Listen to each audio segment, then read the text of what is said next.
വഹിച്ചോ. അച്ഛൻ്റെ അനുഗ്രഹം, സുധിയുടെ അനുഗ്രഹം നിനക്ക് എന്നും ഉണ്ടാവുക. സുധിയുടെ ആത്മാവിൻ്റെ സാന്നിധ്യം നിനക്ക് എന്നും ഉണ്ടാവും സപ്പോർട്ടായിട്ട്. അത്രമാത്രം മോൻ ചിന്തിച്ചാൽ മതി. ബാക്കിയൊന്നും നീ നോക്കണ്ട. ആരോപണങ്ങൾ, കല്ലെറിയുന്നവർ എന്തും ചെയ്തോട്ടെ, ഇതൊക്കെ കാലം തെളിയിക്കുന്ന കാര്യങ്ങളാണ്. കല്ലെറിയുന്നവൻ എന്ന് എറിഞ്ഞുകൊണ്ട് തന്നെ ഇരിക്കുക. അവസാനം കൈ കടയ്ക്കുമ്പോൾ നിർത്തിക്കോ. പറഞ്ഞത് വളരെ കറക്റ്റ് കാര്യമാണ്. ഈ സമൂഹത്തില് നമ്മളെ കല്ലെറിയുന്ന ഒരുപാട് ആൾക്കാരുണ്ടായിരിക്കും. കല്ലെറിയുന്നവർ ഇങ്ങനെ കല്ലെറിഞ്ഞുകൊണ്ടേയിരിക്കും. നമ്മുടെ തളർച്ചയാണ് കല്ലെറിയുന്നവർക്ക് ആവശ്യം. അപ്പോൾ നമ്മൾ എന്താ ചെയ്യുക? കല്ലെറിയുന്നുണ്ടാകാം, നമുക്ക് മുറിവേൽക്കുന്നുണ്ടാകാം, പക്ഷേ നമ്മൾ മുന്നോട്ട് തന്നെ പോവുക.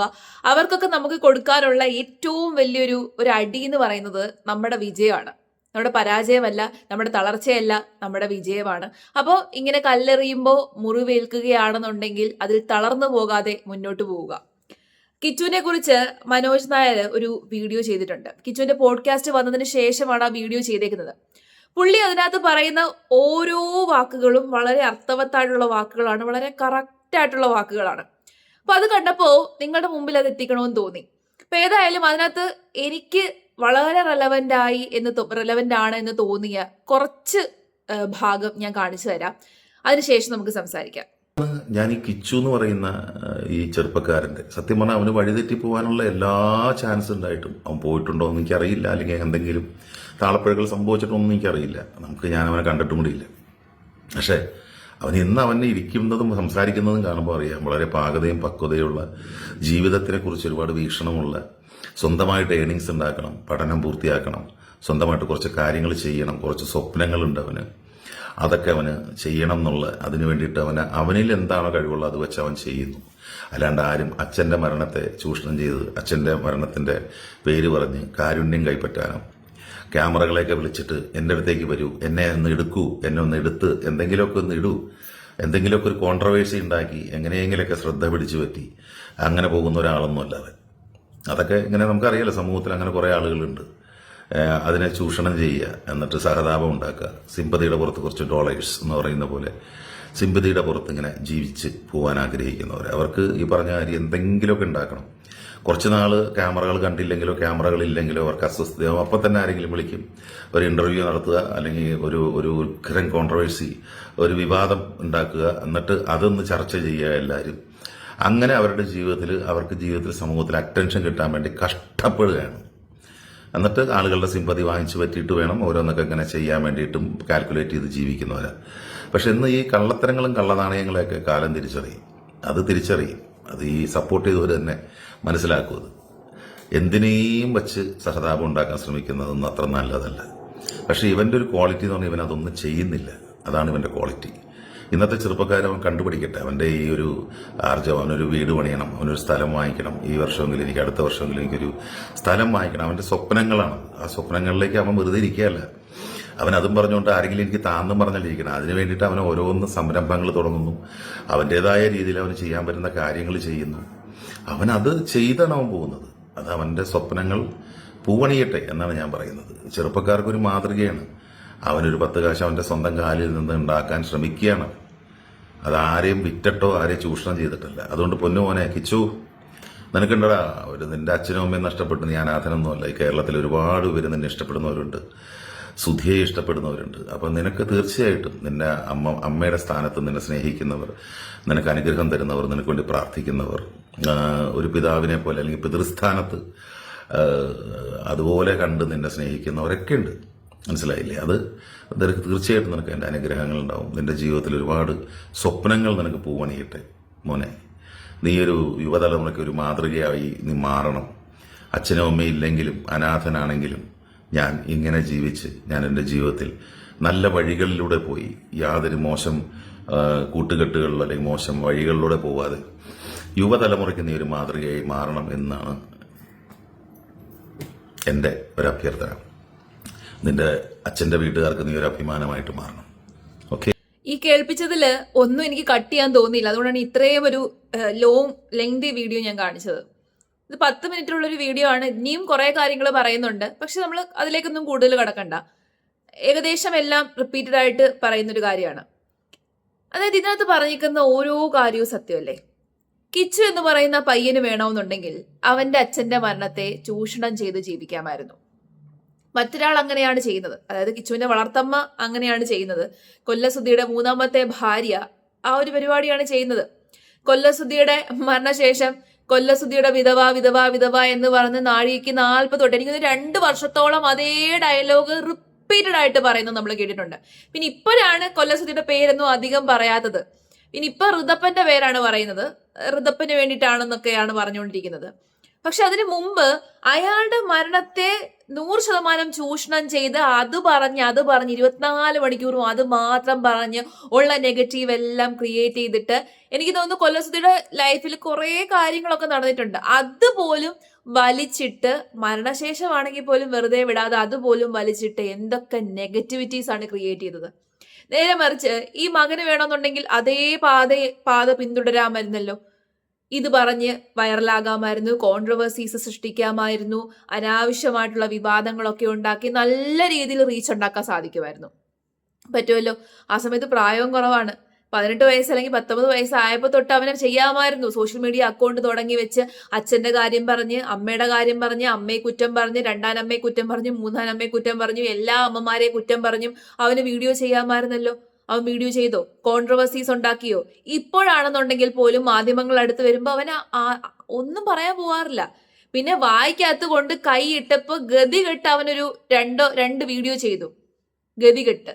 അതല്ലാതെ ഇന്നേ വരെ അവൻ ഒരു രീതിയിലുള്ള കോൺട്രവേഴ്സീസ് ഉണ്ടാക്കാനോ പ്രശ്നങ്ങൾ ഉണ്ടാക്കാനോ പോയിട്ടില്ല.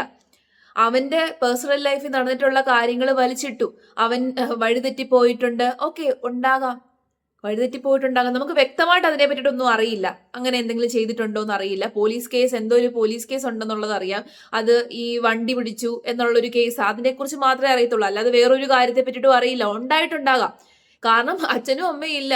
3 അമ്മമാര് ലൈഫിൽ വന്നു. അതിനിടയ്ക്ക് അച്ഛൻ പോയി. ഒരു പയ്യൻ അനുഭവിക്കാൻ പോകുന്ന ഡിപ്രഷൻ എന്തൊക്കെയായിരിക്കും? ആ പയ്യൻ നേരിടാൻ പോകുന്നത് എന്തൊക്കെയായിരിക്കും? ഒരാളുടെ വീട്ടിൽ നിൽക്കുന്നു, സ്വന്തമായിട്ട് ഒന്നുമില്ല, സ്വന്തമായിട്ട് ആരുമില്ല. ആ അവസ്ഥയിൽ ഉറപ്പായിട്ടും അങ്ങനെയൊക്കെ സംഭവിക്കാം. പക്ഷേ അവനിപ്പോ അവന്റെ ലൈഫ് നല്ല രീതിയിൽ ഡെവലപ്പ് ആക്കാൻ വേണ്ടിയിട്ട് നോക്കുവാണ്. അവൻ ആരെയും കുറ്റം പറയുന്നില്ല. ഇതിനകത്ത് അദ്ദേഹം പറയുന്നുണ്ട്, പലരെക്കുറിച്ച് മെൻഷൻ ചെയ്യുന്നുണ്ട്, പേര് പറയുന്നില്ലെന്നേ ഉള്ളൂ. നമുക്കറിയാം ആരെ പറ്റിയിട്ടാണ് എന്ന്, ചൂഷണം ചെയ്ത് ജീവിക്കുന്നത് ആരാണെന്നുള്ളത്. അവന് വേണമെന്നുണ്ടെങ്കിൽ എന്തൊക്കെ കാര്യങ്ങൾ ചെയ്യാമായിരുന്നു, ഏതൊക്കെ രീതിയിൽ പോകാമായിരുന്നു. ഒരുപാട്. ഇപ്പൊ എനിക്കൊന്ന് രേണു ഉണ്ടാക്കിയതിനെക്കാട്ടിൽ കൂടുതൽ പൈസ അവൻ ഉണ്ടാക്കാമായിരുന്നു. അവൻ ചെയ്തില്ല. കാരണം അവനറിയാം, അവന്റെ അച്ഛനോട് ബഹുമാനമുണ്ട്, സ്നേഹമുണ്ട്.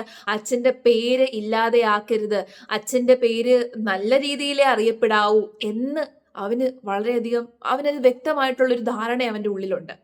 ആ ധാരണ വെച്ച്, അല്ലെന്നുണ്ടെങ്കിൽ അത് വെച്ചിട്ടാണ് അവൻ ജീവിക്കുന്നത്. ഓക്കെ, നാളെ അവൻ എന്തെങ്കിലും തെറ്റ് ചെയ്ത് കഴിഞ്ഞാൽ നമുക്ക് പറയാം. ഇപ്പൊ അവനെ എല്ലാവരും സപ്പോർട്ട് ചെയ്യുന്നുണ്ട് എന്ന് വെച്ച് നാളെ അവൻ തെറ്റ് ചെയ്ത് കഴിഞ്ഞാൽ നമ്മളെല്ലാവരും സപ്പോർട്ട് ചെയ്യുന്നല്ല. പക്ഷെ അവന്റെ ലൈഫ് മുന്നോട്ട് കൊണ്ടുപോകാനാണ് നോക്കുന്നത്. നേരെ മറിച്ച് അവൻ നല്ല രീതിയിൽ ജീവിക്കുന്നു എന്ന് കാണുമ്പോൾ, ഞാൻ പോറ്റമ്മയാണ്, ഞാൻ ഇത്ര വർഷം നോക്കിയതാണ് എന്ന് പറയുന്ന പോറ്റമ്മ എന്താ ചെയ്തുകൊണ്ടിരിക്കുന്നത്? അവനെ വലിച്ചു താഴെയിടാൻ നോക്കുന്നു. അവനെ പറ്റിയൊരു അനാവശ്യമായിട്ടുള്ള കോൺട്രവേഴ്സീസ് ഉണ്ടാക്കാൻ വേണ്ടിയിട്ട് നോക്കുന്നു. അവനെ പറ്റിയൊരു നെഗറ്റീവായിട്ടുള്ള ഇമേജ് ക്രിയേറ്റ് ചെയ്യാൻ നോക്കുന്നു. അവനെ വലിച്ച് താഴെയിടാൻ വേണ്ടിയിട്ട് നോക്കുന്നു. അതല്ലേ ചെയ്തുകൊണ്ടിരിക്കുന്നത്? എന്തുകൊണ്ടാണ് ഒരു ഭാഗത്ത് നമ്മൾ സപ്പോർട്ട് ചെയ്യുന്നു, ഒരു ഭാഗത്ത് സപ്പോർട്ട് ചെയ്യാത്തത്? എന്തുകൊണ്ടാണ് കിച്ചുവിന്റെ വളർത്തമ്മയെ അല്ലെങ്കിൽ പോറ്റമ്മയെ സപ്പോർട്ട് ചെയ്യാത്തത് എന്ന് നിങ്ങൾ ആലോചിക്കുക. ഓക്കെ, കിച്ചുവിനെ നോക്കിയത് അവന്റെ അച്ഛൻ തന്നെയാണ്.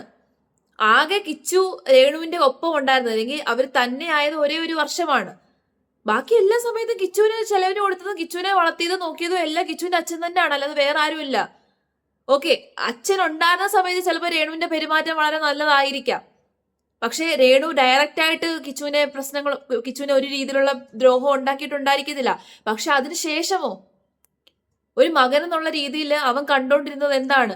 തന്റെ വളർത്തം അല്ലെങ്കിൽ തന്റെ 3ാം അമ്മ എന്ത് ചെയ്യുന്നു? ദാണ്ട് അച്ഛന്റെ പേര് വഷളാക്കുന്നു, അച്ഛന്റെ പേര് പറഞ്ഞ് എന്തൊക്കെ കാട്ടിക്കൂട്ടുന്നു. അതൊരു മകനെ സംബന്ധിച്ചിടത്തോളം സഹിക്കാൻ പറ്റുന്ന കാര്യമാണോ? അത്രയധികം അച്ഛനെ ഇഷ്ടപ്പെടുന്ന ഒരു മകന് തന്റെ പോറ്റമ്മ അച്ഛന്റെ പേര് പറഞ്ഞ് തോന്നിവാസം കാട്ടിക്കൂട്ടുന്നത് ഇഷ്ടപ്പെടുവോ? ഇഷ്ടപ്പെടത്തില്ല, സഹിക്കാൻ പറ്റത്തില്ല. ഞാൻ കൊല്ലസുധയുടെ വിധവയാണ് എന്ന് നാഴികയ്ക്ക് 40 വട്ടം പറഞ്ഞ് അയാളുടെ പാസ്റ്റ് ലൈഫ് എടുത്ത് വെളിയിലേക്ക് കൊണ്ടുവന്ന് അതുമായിട്ടുള്ള കോൺട്രവേഴ്സീസ് ഒക്കെ സൃഷ്ടിച്ച് അനാവശ്യമായിട്ടുള്ള പേരുദോഷമൊക്കെ ക്രിയേറ്റ് ചെയ്ത ഒരു വ്യക്തിയോട് ഒരു മകന് സഹിക്കാൻ പറ്റത്തില്ല, ഒരു മകന് ക്ഷമിക്കാൻ പറ്റത്തില്ല. അതാണ് രേണു ചെയ്തത്. നേരെ മറിച്ച് രേണു നല്ല രീതിയിൽ ജീവിക്കുകയായിരുന്നുണ്ടെങ്കിൽ, കൊല്ലസുധിയുടെ പേര് ചീത്തയാക്കാതെ നല്ല രീതിയിൽ ജീവിക്കുകയായിരുന്നുണ്ടെങ്കിൽ, ഇനി രേണു കല്യാണം കഴിച്ചാലോ ഇനി വേറൊരു കുട്ടിയുടെ അമ്മയായാലോ ഒന്നും ഒരു പ്രശ്നവും ഉണ്ടായിരുന്നില്ല. ഇനി രേണു ഫാഷനബിൾ ആയിട്ട് നടന്നാലോ അതൊന്നും അല്ല വിഷയം. പക്ഷേ അവൻ നോക്കുന്ന സമയത്ത് അവന്റെ അച്ഛന്റെ പേര് അവന്റെ വളർത്തമ്മ ചീത്തയാക്കി. അവന്റെ അച്ഛന്റെ പേര് പറഞ്ഞ് അവന്റെ അച്ഛന്റെ മരണത്തെ ചൂഷണം ചെയ്ത് അവർ ജീവിക്കുന്നു. എന്നിട്ട് അവന്റെ അനിയന് പോലും നാണക്കേടുണ്ടാക്കുന്ന രീതിയിലുള്ള കാര്യങ്ങൾ അവർ ചെയ്യുന്നു. അപ്പൊ ഉറപ്പായിട്ടും അവനത് സഹിക്കാൻ പറ്റണമെന്നില്ല. അവനത് ക്ഷമിക്കത്തില്ല. ഒരു ഒരു ഒരു കുട്ടിയും ക്ഷമിക്കത്തില്ല. അത് അത്തരം ഒരു നെഗറ്റീവ് ഇൻഫ്ലുവൻസ് ലൈഫിൽ സൃഷ്ടിച്ച ഒരു വ്യക്തിയോട് ആർക്കും ക്ഷമിക്കാൻ പറ്റത്തില്ല. ആർക്കും പോയി നല്ല രീതിയിൽ മിണ്ടാനോ ഒന്നും പറ്റത്തില്ല. അതാണ് സത്യം. രേണു കഴിഞ്ഞ ഇന്റർവ്യൂവിൽ പറയുന്നത് കേട്ടു, ഋതപ്പനോട് മിണ്ടുന്നുണ്ടോന്നൊന്നും എനിക്കറിയത്തില്ല. ഋതപ്പൻ എങ്ങനെ ചെയ്യാൻ പറ്റും? അവൻ ആ വീട്ടിൽ വരാനുള്ള സ്വാതന്ത്ര്യം ഇല്ലെന്നുള്ളത് മനസ്സിലായതാണ്. അവൻ ആ വീട്ടിൽ വരാനോ അല്ലെന്നുണ്ടെങ്കിൽ ഋതപ്പനെ എടുത്തുകൊണ്ട് പോകാനോ ഉള്ള സ്വാതന്ത്ര്യം ഒന്നും ഇല്ലെന്നുള്ളത് മനസ്സിലായതാണ്. അപ്പൊ പിന്നെ അവൻ എങ്ങനെ വരും? ആ കൊച്ചു കുട്ടിക്കാണെന്നുണ്ടെങ്കിൽ ഇന്നാ ചേട്ടനെ വിളിക്കുന്നു പറഞ്ഞുകൊണ്ട് എടുത്തു കൊടുത്തെങ്കിലല്ലേ ആ കൊച്ചു കുട്ടിക്ക് വിളിക്കാൻ പറ്റത്തുള്ളൂ. അതല്ലെന്നുണ്ടെങ്കിൽ നേരെ മറിച്ച് ഇവൻ ഇനി വിളിക്കുകയാണെന്നുണ്ടെങ്കിൽ കുട്ടിക്ക് എന്തായാലും ഫോണില്ല. വേറെ ആരെങ്കിലും വിളിക്കുവാണെന്നുണ്ടെങ്കിൽ അവന്റെ ഫോൺ ആ കുട്ടിക്ക് കൊടുക്കുമെന്ന് നിങ്ങൾക്ക് തോന്നുന്നുണ്ടോ? ഇതിനകത്ത് ഈ മനോജ് അദ്ദേഹം പറഞ്ഞ ഓരോ കാര്യവും വളരെ കൃത്യമായിട്ടുള്ള കാര്യമാണ്. അവൻ അവന്റെ അച്ഛന്റെ ലൈഫ് അല്ലെങ്കിൽ അച്ഛന്റെ മരണത്തെ വിറ്റിട്ടില്ല, ചൂഷണം ചെയ്തിട്ടില്ല. അവൻ വളരെ മാന്യമായിട്ടാണ് ഇപ്പോഴും സംസാരിക്കുന്നത്. അവൻ ആരെയും കുറ്റം പറയുന്നില്ല, കോൺട്രവേഴ്സീസ് ഉണ്ടാക്കുന്നില്ല, കുറ്റം പറഞ്ഞുകൊണ്ട് വിവാദം ഉണ്ടാക്കിക്കൊണ്ട് റീച്ച് ഉണ്ടാക്കുന്നില്ല, വൈറലാകാൻ ശ്രമിക്കുന്നില്ല. അവൻ അവന്റെ രീതിയിൽ അവൻ്റെതായിട്ടുള്ള രീതിയിൽ ഓരോ കാര്യങ്ങൾ ചെയ്യുന്നു. അവൻ യൂട്യൂബ് ചാനൽ തുടങ്ങിയിട്ടുണ്ടാകാം. ആ യൂട്യൂബ് ചാനൽ തുടങ്ങിയതിനകത്ത് യൂട്യൂബ് ചാനലിൽ പോലും അവൻ ആരെയും പറ്റിയിട്ടും ഒരു നെഗറ്റീവും പറഞ്ഞ് വീഡിയോ ഇടുന്നത് കണ്ടിട്ടില്ല. അവൻ വളരെ മാന്യമായിട്ട് ജീവിക്കാൻ ശ്രമിക്കുന്നു. നേരെ മറിച്ച് ഓപ്പോസിറ്റ് നിൽക്കുന്ന ആളോ മാന്യതയുടെ എല്ലാ അറ്റവും എല്ലാ ഇതും തെറ്റിച്ചു, എല്ലാ ബൗണ്ടറീസും ലംഘിച്ചു. അപ്പൊ നമ്മൾ ആരെ സപ്പോർട്ട് ചെയ്യും? നിങ്ങൾ തന്നെ പറ. നിങ്ങൾ തീർച്ചയായിട്ടും കമന്റ് ഇടുക. ഈ വീഡിയോ ഇഷ്ടപ്പെട്ട് കഴിഞ്ഞാൽ ലൈക്ക് ചെയ്യുക, ഷെയർ ചെയ്യുക, സബ്സ്ക്രൈബ് ചെയ്യുക. ഞാൻ ഇതുവരെ അത് പറഞ്ഞിട്ടില്ല. അപ്പൊ ഏതായാലും നിങ്ങളുടെ കമന്റുകൾ തീർച്ചയായിട്ടും രേഖപ്പെടുത്തുക.